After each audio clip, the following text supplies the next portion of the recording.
Hi friends, welcome back to my channel.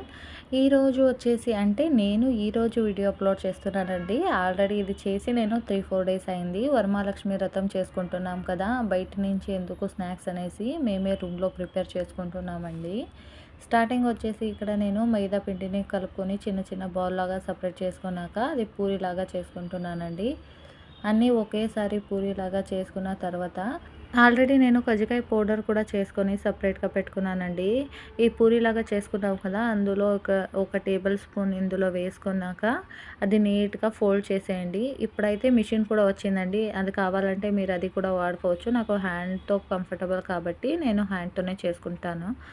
ఇది పూజ టైంకి మనం ఏమైనా ప్రసాదం కొంచెమైనా మన హ్యాండ్తో చేసుకుంటే మన సాటిస్ఫాక్షన్ వేరే కదండి. ఇంతే. నా రెసిపీ మీకు నచ్చితే లైక్ చేయండి, షేర్ చేయండి, కమెంట్ చేయండి. ఫుల్ రెసిపీ కావాలంటే కమెంట్ చేయండి.